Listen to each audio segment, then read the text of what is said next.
ஒரு முறை ஒரு அம்மா ஆலயத்திற்கு சுபிக்க வந்து தான் இறைவனிடத்தில் இருந்து பெற்றுக்கொண்டதை அங்கே சொல்லுகின்றாள். ஆண்டவரே ஆண்டவரே என்று நான் செபித்தேன் பல நாட்களாக. ஆனால் ஆண்டவர் என்னுடைய வேண்டுகோளுக்கு செவிசாய்த்தார் என்று அங்கே சாட்சி சொல்லுகின்றாள். அவளுடைய சாட்சியை சற்று சிந்தித்து பார்ப்போம். அவள் எப்படியாக சொல்லுகின்றாள் என்றால், கடவுளே கடவுளே என்று நான் ஒவ்வொரு நாளும் ஆலயத்திற்கு வந்து சுபிக்கின்றேன். என்னுடைய நாரி பிடிப்பு மிகவும் அதிகரித்து கொண்டு போகின்றது. ஆண்டவரே ஏதாவது ஒரு வழி சொல்லும் என்று நான் பல தடவைகள் சுபித்தேன். இப்படியாக சுபித்துக் கொண்டிருக்கின்ற பொழுது ஒரு நாள் நான் உறங்கிக் கொண்டிருக்கின்ற பொழுது நான் காட்சி கண்டேன். என்ன காட்சி? அதாவது என்னுடைய வீட்டுக்கு அருகில 3வது வளவில் ஒரு அழகான கோழி கூடு இருக்கின்றது. அந்த கோழி கூட்டுக்குள்ள ஒரு அழகான கோழி முட்டையிட்டு விட்டு போகின்றது. அந்த முட்டை கோழி கூட்டு அந்த பெட்டிக்குள்ளே இருக்கின்றது. இப்படியாக நான் இரவு கனவு காட்சி கண்டேன். அடுத்த நாள் எழும்பி நான் அந்த வீதியால போகின்ற பொழுது 3 வளவு தாண்டி பார்க்கின்ற பொழுது அந்த காட்சி அப்படியே இருந்தது. அதாவது அந்த அழகான கோழி கூடு இருக்கின்றது, அதுக்குள் அந்த கோழி கூட்டுக்குள்ள முட்டை இருக்கின்றது, கோழி இருக்கின்றது, எல்லாம் இரவில கண்டது போல அங்கே நான் பார்த்தேன். ஆகவே அந்த முட்டையை எடுத்துக்கொண்டு நான் சென்று அவிச்சு ஓம்லேட் போட்டு ஒவ்வொரு நாளும் சாப்பிட்டு கொண்டே இருந்தேன். இப்போ எனக்கு நாரி பிடிப்பு எடுபட்டு விட்டது. நான் நல்ல சுகதேயியாக இருக்கிறேன். இதுதான் அந்த அம்மாவுடைய சாட்சி. நான் இப்போ இது கடவுள் தான் எனக்கு தந்தது. ஆகவே கடவுளுக்கு இந்த வேளையிலே நான் நன்றி சொல்லுகின்றேன் என்று அவ சாட்சி சொல்றா. எங்க அந்த தொங்கல்ல 2 அவ சாட்சி சொல்லி முடிந்த கையோட ஒரு 4-5வது வாங்க முன்னுக்கு இருந்த ஒரு அம்மா எழும்பினா, நானும் இவ்வளவு நாளும் நான் கடவுளே கடவுளே கடவுளே எனக்கு இந்த கோழி முட்டை எடுக்கிற ஆளை காட்ட மாட்டியா என்று நானும் சிவித்துக் கொண்டுதான் இருந்தேன். இன்றைக்கு ஒரு மாதிரி கடவுள் எனக்கு இந்த கோழி முட்டை எடுக்கிறத காட்டி தந்து விட்டார். ஆண்டவருக்கு நான் நன்றி கூறுகிறேன் என்று அவ சொன்னார். அன்பார்ந்தவர்களே, நாங்களும் பலரும் இங்கே வந்திருக்கிறோம். பல சாட்சிகளோடு வந்திருக்கிறோம், அனுபவங்களோட. இன்றைக்கு சிந்திக்கிறது, கடவுள் விரும்புவது எது, கடவுள் வெறுப்பது எது? நாங்கள் இப்படியான சாட்சிகளை எங்களுக்குள்ளே ஏற்படுத்தி வச்சிருக்கிறோம். யோசிச்சு பார்ப்போம், எப்படியாக கடவுளுடைய விருப்பம் இருக்கின்றது, கடவுள் எதையெல்லாம் வெறுக்கின்றார் என்று நாங்கள் ஆழமாக இன்றைய நாளிலே சிந்தித்து பார்ப்போம். பாருங்கள், ஒரு தடவை உங்களோட வீட்டில் யாராவது ஒரு புதுசாகவோ அல்லது நீங்கள் புதுசாக ஒருவரை பார்த்து விட்டால் அவரோடு எவ்வாறு உங்களுடைய உறவினை ஏற்படுத்தி கொள்ளுவீர்கள்? சாதாரணமாக என்ன கேட்பீர்கள்?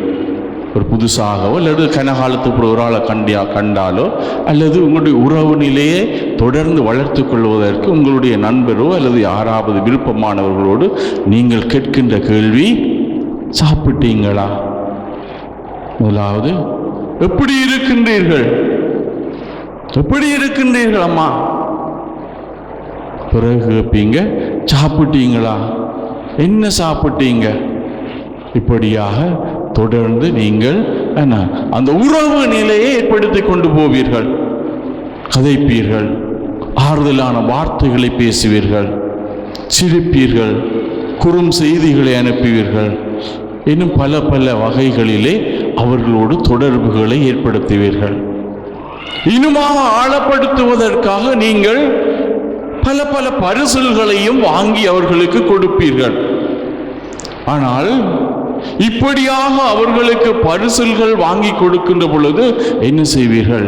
இந்த பரிசுகள் வாங்கி அவருக்கு கொடுக்கின்ற பொழுது இந்த பரிசு அவருக்கு விருப்பமாக இருக்குமா அல்லது அவர்கள் வெறுப்பார்களா இதனை என்றெல்லாம் சிந்திப்பீர்கள். ஆகவே நீங்கள் அவர்களுடைய விருப்ப வெறுப்புகளை நீங்கள் தெரிந்து கொள்ள விருப்பப்படுவீர்கள், தெரிந்து கொள்வீர்கள். அவர்களோடு உங்களுக்கு இது பிடிக்குமா, இந்த உடுப்பு பிடிக்குமா, இந்த கலர் பிடிக்குமா, இந்த போன் பிடிக்குமா, இப்படி என்றெல்லாம் பல பல கேள்விகளை கேட்டு அவர்களுடைய விருப்புக்கு ஏற்றால் போல அவர்களுக்கு நீங்கள் பரிசுகளை அல்லது ஏதாவது ஒன்றை நீங்கள் அவர்களுக்கு கொடுத்து தொடர்ந்து உங்களுடைய உறவு நிலைகளை பேணிக்கொண்டே இருப்பீர்கள் இல்லையா? இது எங்களுடைய சாதாரண வாழ்க்கை முறை. ஆனால் நீங்கள் யாராவது ஒருவர் அவருக்கு விருப்பம் இல்லாததை கொடுப்பீர்களா? உங்களுடைய கணவனுக்கு இது மரக்கறி சாப்பாடு விருப்பம் இல்லை, இல்லது காரக்குழம்பு விருப்பம் இல்லை, ஏன் மாட்டு இறைச்சி கூட விருப்பம் இல்லை, அதை தொடர்ந்து ஒவ்வொரு நாளும் அவிச்சு கொடுத்தா எப்படியாக இருக்கும் அவருக்கு? அவர் சாப்பிடுவாரா? அவர் அதை விரும்பி சாப்பிடுவாரா?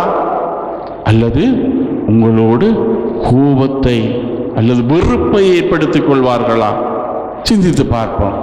அது சில வேளைகளில் நீங்கள் தொடர்ந்து அதை செய்வதனால அவர்கள் உங்களோடு வெறுப்பை ஏற்படுத்திக் கொள்வார்கள். உங்களோடு அந்த உறவு நிலையை அவர்கள் விலக்கி கொள்ள முயல்வார்கள். நான் சொல்வது ஒன்று, சொல்வதை அவர்கள் செய்கிறார்கள் இல்லையே என்ற ஒரு கவலையோடு அவர்கள் உங்களுடைய உறவு நிலைகளை அவர்கள் முறித்துக் கொள்வார்கள். அவை இப்படியாக நாங்கள் பார்க்கின்ற பொழுது இது மனிதர்களுக்குடையே உள்ள அந்த உறவு நிலையை நாங்கள் ஏற்படுத்திக் கொள்ளுகின்ற ஒரு சாதாரண நிலை.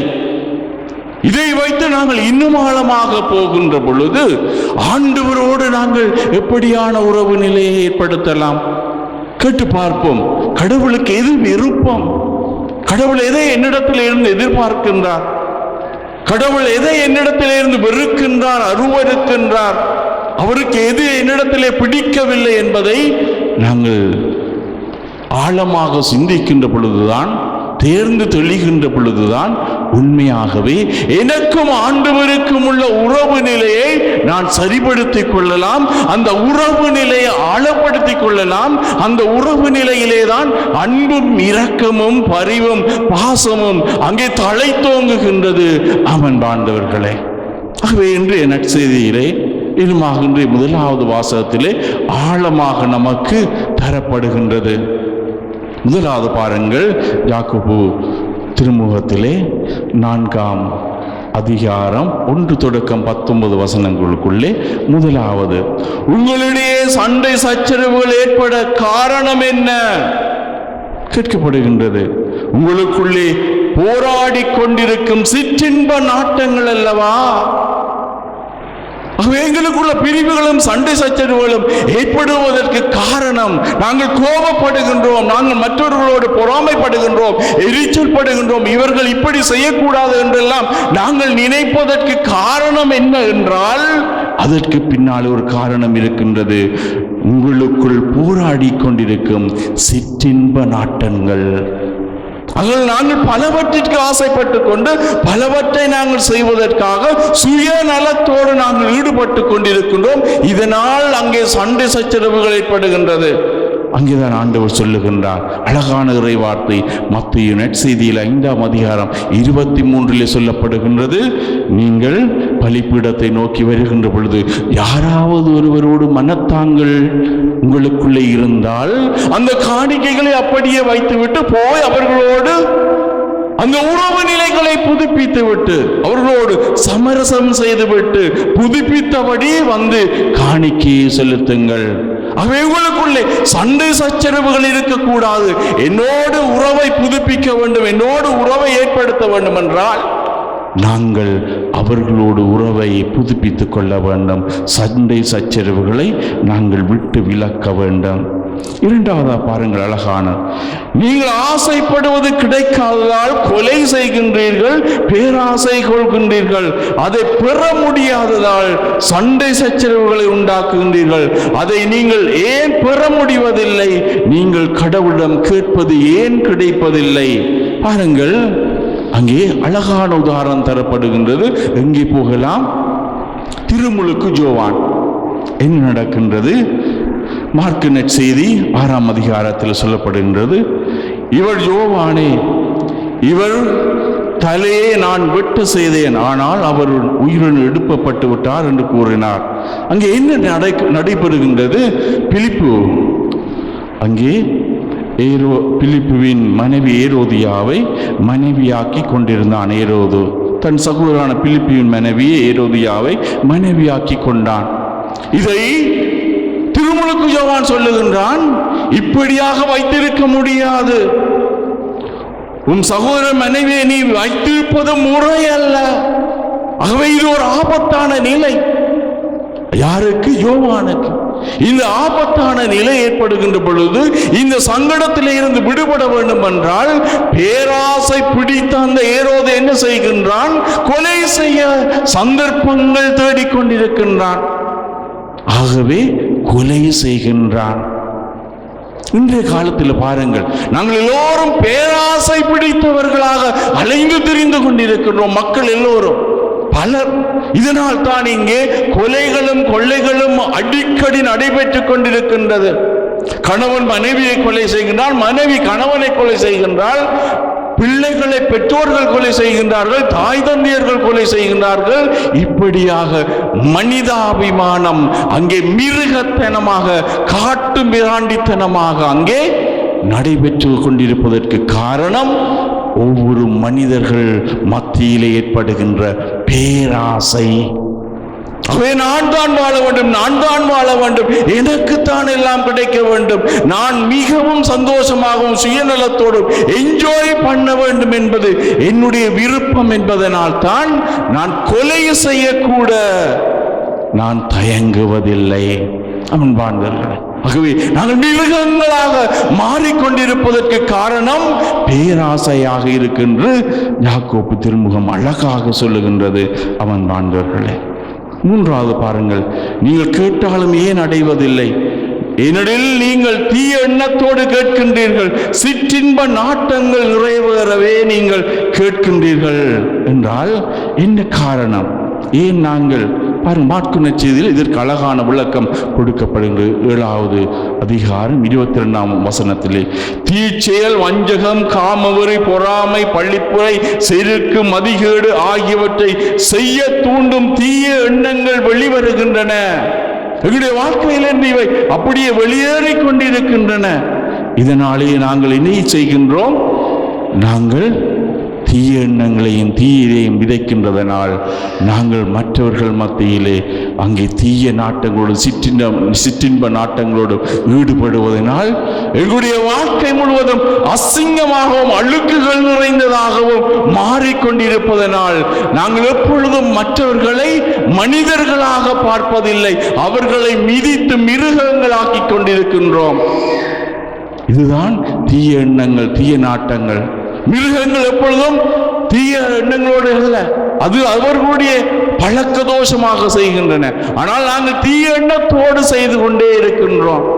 மற்றவர்களுடைய கணவனை, மற்றவனுடைய மனைவியை நாங்கள் அபகரிப்பது, பிறர் தாரத்தை விரும்புவதில்லை, இன்னும் தீய எண்ணத்தோடு மற்றவர்களை பார்ப்பதில்லை, காம இச்சைகளோடு மற்றவர்களை பார்ப்பதில்லை. இதுவே எங்களுடைய நாள். காலை தொடக்கம் மதியம் வரை இரவு பூராக எங்களுடைய வாழ்க்கை எப்படியாக ஓடிக்கொண்டு இருக்கின்றது என்றால் நல்ல செயல்களை செய்வதற்காக அல்ல, தீய எண்ணங்களை விதைப்பதற்காக. தீய எண்ணங்களிலே நாங்கள் நாட்டத்தோடு எங்களுடைய வாழ்வை அழித்துக் கொண்டிருக்கின்றோம் மணிக்கணக்காக. அமன் வாழ்ந்தவர்களே, ஆனால் இதை ஆண்டவர் அருவருக்கின்றார். தொடக்க நூலிலே 6ஆம் அதிகாரம் 6ஆம் வசனத்தில் சொல்லப்படுகின்றது, மண்ணுலகில் மனிதரை உருவாக்கியதற்காக ஆண்டவர் மனம் வருந்தினார், அவரது உள்ளம் துயரமடைகின்றது. ஏனென்றால் நாங்கள் தீயவர்களாகவே வாழ்ந்து கொண்டிருக்கின்றோம். ஆண்பாண்டர்களே, அவர்களுடைய உள்ளம் எப்படியாக இருக்கின்றது என்று மத்தேயு நற்செய்தி 7ஆம் அதிகாரம் 21 சொல்லுகின்றது. என்னை நோக்கி ஆண்டவரே ஆண்டவரே என சொல்பவர் எல்லாம் விண்ணரசுக்குள் செல்வதில்லை, மாறாக விண்ணுலகத்தில் உள்ள என் தந்தையின் திருவுளத்தின்படி செயல்படுபவரே அங்கே விண்ணகத்திற்குள் செல்வார்கள். ஆகவே நாங்கள் எல்லாம் தீய எண்ணத்தோடு வந்து ஆண்டவரே ஆண்டவரே ஆண்டவரே என்று மிக குரல் எழுப்பி கத்தினாலும், ஆண்டவரை நோக்கி சுபித்தாலும் கட்டாயம் ஆண்டவர் எங்களுடைய குரலுக்கு சுபி கொடுக்க மாட்டார். அவன் பாண்டவர்களே, நாங்கள் போகலாம், பல தியான இல்லங்களுக்கு போகலாம், பல வழிபாட்டு கூட்டங்களுக்கு போகலாம், பல திருப்பலிகளிலே பங்கு பெறலாம். ஆனால் என்னுடைய உள்ளம், தீய உள்ளம், காம இச்சைகள், விபச்சார நோக்கங்களோடு நான் வாழ்ந்து கொண்டிருக்கின்றேன் என்றால் ஒருத்தனுக்கு ஒருத்தி அல்ல, நாங்கள் பலதார கொள்கைகளிலே என்னுடைய வாழ்க்கை மாறுபட்டு கொண்டிருக்கின்றது என்றால் நாங்கள் எப்படி ஆண்டவரை நோக்கி குரல் எழுப்பினாலும் இதையும் ஆண்டவர் செவி மடுக்கப் போவதில்லை. அவை அனைத்தையும் அவர் அறிவிருக்கின்றார். அமன் வாழ்ந்தவர்களே, இன்னும் பாருங்கள், என அங்கே ஊதாரி பிள்ளையினுடைய அந்த அவளுடைய வாழ்க்கை இப்படியாகத்தான் இருக்கின்றது. அவன் என்ன சொல்லுகின்றான்? எல்லாவற்றையும் சேகரித்துக் கொண்டு தந்தையிடத்தில் தான் உழைத்தது அல்ல, தந்தை உழைத்த அனைத்தையும் பெற்றுக்கொண்டு தூர தேசம் வாழுகின்றான். அவன் எப்படியாக வாழுகின்றான் என்று மிக ஒரு சொல் சொல்லுகின்றது. தாறுமாறான வாழ்க்கையை அவன் வாழ்ந்தான். தாறுமாறான வாழ்க்கை என்றால் என்ன? சிந்தித்து பாருங்கள். எவ்வளவு சிற்றின்ப நாட்டங்களிலும், காமவரிகளிலும், போலி இன்பங்களிலும், இன்னும் மது போதைகளிலும் அவன் தன்னை மயக்கி கொண்டதனால் அவன் அழிவுற்றான். அவன் அழிந்து போனான், இழந்து போனான், எல்லாவற்றையும் இழந்து போனான். தந்தையை விட்டு தூர விலகியதனால் அவனுக்கு சாபக்கேடாக இருந்தது. எப்பொழுது தந்தையை நோக்கி வந்தானோ அப்பொழுது அவனுக்கு ஆசீர்வாதமாக இருக்கின்றது. அவன் பாண்டவர்கள் சில வேளைகளில் நாங்களும் சொல்லலாம், எங்களுடைய வாழ்க்கையில் என்னுடைய மகன் ஃபாதர் குடிக்கின்றான் ஃபாதர். அந்த நேரத்தில் அவன் சின்ன வயதில் இருக்கின்ற பொழுது கோயிலுக்குள்ள ஒரு பீடப்பணியாளனாக இருந்தான். கோயிலை சுற்றி சுற்றி கோயிலுக்குள்ளே எல்லா வேலைகளையும் செய்தான். ஆனால் இப்பொழுது அவனை திருத்த முடியாத அளவிற்கு அவன் மாறுபட்டு அங்கே அவனுடைய வாழ்வு சீரழிந்து சிதைந்து சின்னாபின்னமாகி கொண்டிருக்கின்றது. அவன் ஆலயங்களை நாடுவதில்லை, குடித்து வெறித்து வீதியோரங்களிலே கிடக்கின்றான். ஃபாதர் அவனுக்காக சொபியுங்கள் என்று பல தாய் தந்தையர்கள் கண்ணீர் விட்டு அங்கே குருவான இடத்தில் வேண்டுகின்றார்கள். என்ன காரணம்? அவர்கள் அங்கே சிற்றின்ப நாட்டங்களுக்குள்ளே அவர்கள் ஈடுபட தொடங்கிவிட்டார்கள். ஏனென்றால் அன்னை மரியாள் தன்னுடைய மகனை தன்னுடைய வாழ்க்கையில எங்கே அழைத்து சென்றாள் என்றால் அங்கே ஒவ்வொரு கணப்பொழுதும் ஒவ்வொரு நாளும் ஆலயத்தை நோக்கியதாக அன்னை மரியாள் குழந்தை இயேசுவை அழைத்து சென்றாள். ஆனால் நாங்கள் எங்களுடைய குழந்தைகளை சிறு வயதிலே இருந்து நாங்கள் எங்கே அழைத்து செல்கின்றோம்? அவர்கள் மகிழ்ச்சியாக இருக்க வேண்டும், விளையாட வேண்டும், சந்தோஷமாக இருக்க வேண்டும். எங்கே அழைத்து செல்கின்றோம்? பீச்சுக்கு கொண்டு போகின்றோம், பார்க்குக்கு கொண்டு போகின்றோம். இன்னும் எங்கெங்கெல்லாம் சின்ன பிள்ளைகளாக இருந்து அவர்கள் விளையாட விரும்புகின்றார்களோ அங்கெல்லாம் கூட்டிக் கொண்டு போவோம். படி படி படி படி என்று டியூஷனுக்கு கொண்டு போகின்றோம். ஆலயங்களை நாடுவதில்லை. ஆனால் அவர்கள் வளர்ந்த பின்னர் அவர்கள் படிப்பதில்லை, அவர்கள் சந்தோஷமாக இருக்க முடியாது. ஏனென்றால் அவர்கள் போன இடங்கள் அங்கே ஆலயங்களை நோக்கி அவர்கள் வரவில்லை. மாறாக அங்கே பார்க்குக்கு போனார்கள், ஹோட்டலுக்கு போனார்கள், அங்கே என்ஜாய் பண்ணினார்கள். அதே போக்கிலே அவர்கள் அங்கே போனார்கள், தொடர்ந்து போனார்கள். எதிலே சிற்றின்ப நாட்டங்களில் என்ஜாய் பண்ண முடியுமோ அங்கே அவர்கள் சீரழிந்து அவர்களை மாற்ற முடியாத பிள்ளைகளாக அவர்கள் மாறிவிட்டார்கள். அம்மன் வாழ்ந்தவர்கள், இதுதான் நம்முடைய தற்கால வாழ்க்கையாக இருக்கின்றது. ஆகவே யோசித்து பாருங்கள், எங்களுடைய வாழ்க்கை எப்படியாக இருக்கின்றது என்று. ஆகவே பேராசை கொண்டு வாழுகிறவர்களுக்கு லூக்கா நற்செய்தி 3ஆம் அதிகாரம் 14ஆம் வசனம் சொல்லுகின்றது. படை வீரரும் அவரை நோக்கி நாங்கள் என்ன செய்ய வேண்டும் என்று கேட்டனர். அவர், நீங்கள் எவரையும் அச்சுறுத்தி பணம் பறிக்காதீர்கள், யார் மீதும் பொய்க்குற்றம் சுமத்தாதீர்கள், உங்கள் ஊழியமே போதும் என்றிருங்கள். உங்களுக்கு கிடைக்கின்ற 10,000 கிடைத்தால் 10,000 போதும். 1,00,000 பலருக்கு கிடைக்கும். அந்த 1,00,000த்துக்குள்ளே அவர்கள் தாங்கள் மிகவும் ஒரு முக்கியமான பெரிய பெரிய அந்த வாழ்க்கை முறையை வாழ அவர்கள் தொடங்குகின்றார்கள். கடவுள் தேவையில்லை, நாங்கள் இந்த காசு மட்டும் போதும், பெருமதியான காசுகளை நாங்கள் பெற்று பெற்று எங்களுடைய வாழ்க்கையை பெருக்கிக் கொண்டு போவதற்காகவே நாங்கள் வாழ்ந்து கொண்டிருக்கின்றோம் ஒழிய கடவுளை தேடுவதற்காக அல்ல. ஆகவே கடவுள் இவற்றை அருவருக்கின்றார். தீய நாட்டங்களை, சிற்றின்பங்களையும், பேராசையையும், கொலைவரையை எல்லாவற்றையும் அருவருக்கின்றார். ஆனால் ஆண்டவர் எதை விரும்புகின்றார் என்றால் எங்களுடைய உள்ளத்தை விரும்புகின்றார். ஆமென். பாண்டவர்களே, கொரிந்தியர்களுடைய திருமுகத்திலே 1 திருமுகம் 2 அதிகாரம் 13 வசனத்தில் சொல்லப்படுகிறது. இதை கடவுள் தூய ஆவியாரின் வழியாக நமக்கு வெளிப்படுத்தினார். தூய ஆவியாரவே அனைத்தையும் துருவி ஆராய்கின்றார். கடவுளின் ஆழ்ந்த எண்ணங்களை அறிகின்றார். மனிதரின் உள்ளத்தில் இருப்பவரை அவருக்குள்ளிருக்கும் மனமே அன்றி வேறு எவரும் அறிய முடியாதன்று. அவ்வாறே கடவுள் உள்ளத்தில் இருப்பதை அவர் தம் ஆவி அன்றி வேறு எவரும் அறியார். ஆகவே தூய ஆவியானவர் எங்களுடைய உள்ளத்தில் இருக்கின்ற எல்லாவற்றையும் அறிந்து கொண்டே இருக்கின்றார். நாங்கள் தூய உள்ளத்தோடு இருக்கின்ற பொழுது உண்மையாகவே அவர் எங்களை ஏற்றுக்கொள்கின்றார், எங்களை விரும்புகின்றார், எங்களுடைய செயற்பாடுகளை விரும்புகின்றார். நல்ல உதாரணம், நல்ல சமாரியன். அங்கே இருவர் போய்விட்டார்கள், கடந்து போய்விட்டார்கள். ஆனால் நல்ல சமாரியன் வந்தான். அங்கே நின்றான், பார்த்தான், அடிக்கப்பட்டு உதைக்கப்பட்டு குற்றுயிராய் கிடக்கின்றானே. அவனுடைய உள்ளம் அவன் மேலே தாகம் கொண்டது. இவனுக்கு நான் உதவி செய்ய வேண்டுமே என்று நல்ல சமாரியன் நினைத்தான். தூக்கி சென்று அவனுக்கு தேவையான அனைத்து வசதிகளையும், உதவிகள் எல்லாவற்றையும் செய்துவிட்டு மேலாக அவனுக்கு கொடுத்து விட்டு செல்கின்றான். இன்னும் சொல்லிவிட்டு போகின்றான், இவனுக்கு இன்னும் செலவு செய்யப்பட்டால் அதற்கு நான் மீண்டும் வருகின்ற பொழுது தருவேன் என்று. அவன் பாண்டவர்கள், எங்களுடைய வாழ்க்கை முறை இப்படியாக இருக்கின்றது. பலர் வீழ்ந்து கிடக்கின்றார்கள், அழிந்து கொண்டிருக்கிறார்கள். அவர்களை பார்க்காது நாங்கள் விலகி போய் கொண்டிருக்கின்றோம். இந்த உள்ளங்களை கடவுள் விரும்புவது அல்ல, மாறாக நல்ல சமாரியனுடைய உள்ளத்தை கடவுள் விரும்புகின்றார். அவன் பாண்டவர்கள், எங்களுடைய வாழ்க்கை முறை சற்று சிந்தித்து பார்ப்போம். இன்றைய நற்செய்தியிலே அழகாக சொல்லப்பட்டது. பரிசேயர் நின்று கொண்டு அவன் பெருமிதம் அடிக்கின்றான், ஆணவத்தோடு சொல்லுகின்றான். பெருமிதத்தோடு அவன் என்ன சொல்லுகின்றான்? ஆண்டவரே, இவர்களைப் போல அல்ல, கொள்ளையர்களைப் போல அல்ல, நேர்மையற்றோரை போல அல்ல, விபச்சாரம் செய்வரை போல அல்ல, நான் 10 பங்கை கடவுளுக்கு கொடுக்கிறேன். தன்னுடைய ஆணவத்தின் மிகுதியினால் அவன் பெருமைப்பட்டு சொல்லுகின்றான். ஆனால் அங்கே போன வரி தண்டுவர் என்ன சொல்லுகின்றான்? ஆண்டவரே, நான் பாவி ஆண்டவரே என்று அவனுடைய மார்பிலே அடித்துக் கொண்டு ஆண்டவருடைய சன்னிதானத்திலே விழுந்து என்னை மன்னித்தருளும் என்று வேண்டுகின்றான். அவன் பெருமை பாராட்டவில்லை, தன்னை தாழ்த்தி கொண்டான். இந்த தாழ்ச்சியான உள்ளத்தை ஆண்டவர் விரும்புகின்றார். இந்த இரக்கம் நிறைந்த உள்ளத்தை ஆண்டவர் விரும்புகின்றார். ஆண்டவர் விரும்புவது பாவங்களே அல்ல, பாவியை விரும்புகின்றார்.